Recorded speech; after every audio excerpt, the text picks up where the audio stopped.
Halo semuanya, pada kesempatan kali ini kita akan belajar mengenai identitas dalam perspektif psikologi dan juga sosiologi. Udah ada yang tahu belum sih apa itu identitas?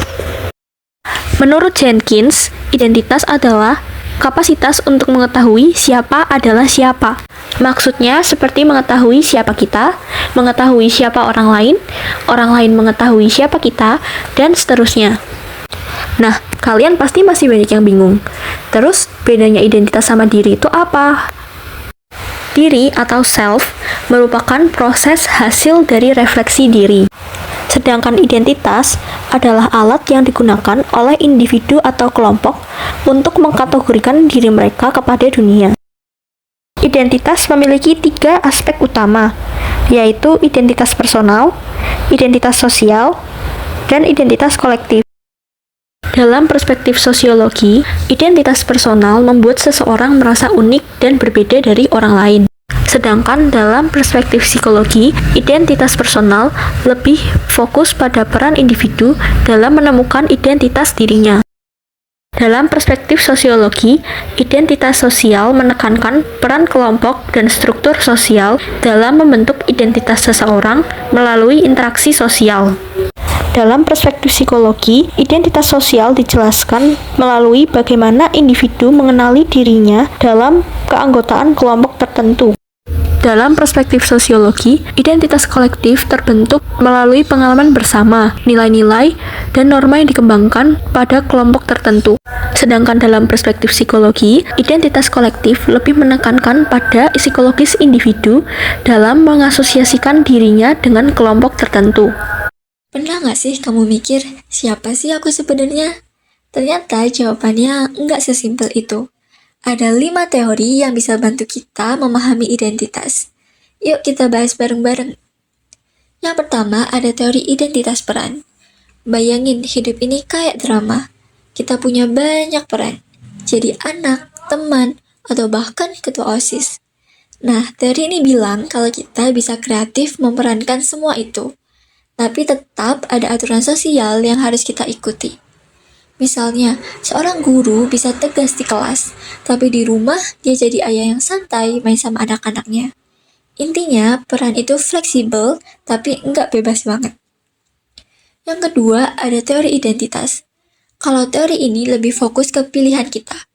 Misalnya, seorang ayah yang biasanya cuek tiba-tiba jadi super aktif main sama anaknya, pas ada teman-temannya yang nonton. Kenapa? Karena dia mau dipandang sebagai ayah yang keren. Jadi, identitas kita sering banget dipengaruhi sama siapa yang lagi lihat kita. Yang ketiga, ada teori kontrol afeksi. Ini ada hubungannya sama emosi. Misalnya, kamu ketemu mantan di pesta. Reaksimu ramah aja, tapi nggak terlalu deket. Kenapa? Karena kamu mau menjaga identitasmu sebagai orang yang dewasa dan move on. Teori ini bilang, emosi kita itu kayak sinyal yang menunjukkan apakah identitas yang kita coba tampilkan berhasil atau enggak. Yang keempat, ada teori pengumuman dan penempatan. Pernah lihat nggak hakim masuk ruang sidang, terus semua orang berdiri?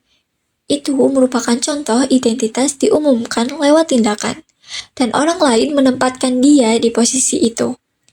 Tapi kalau ada yang nggak berdiri, wah identitas hakimnya bisa dipertanyakan. Jadi, identitas itu nggak cuma soal kita, tapi juga bagaimana orang lain meresponnya. Yang terakhir ada teori identitas queer. Nah, teori ini unik banget. Identitas itu nggak harus selalu A atau B.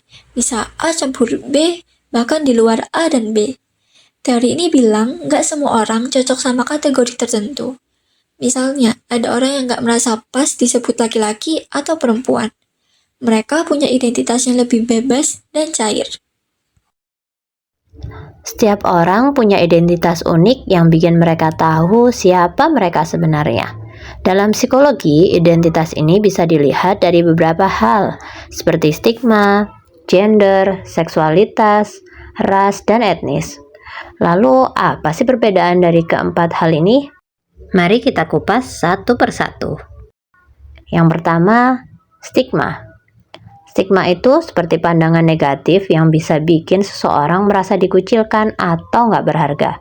Misalnya, orang yang punya masalah kesehatan mental sering dianggap lemah. Padahal kalau kita lebih banyak ngobrol soal kesehatan mental, stigma ini bisa berkurang loh. Yang kedua, identitas gender. Identitas gender itu tentang gimana seseorang melihat dirinya sendiri. Apakah dia sebagai laki-laki, perempuan, atau di luar itu. Contohnya, ada orang yang suka pakai baju yang nggak sesuai stereotip gendernya. Dan itu nggak apa-apa.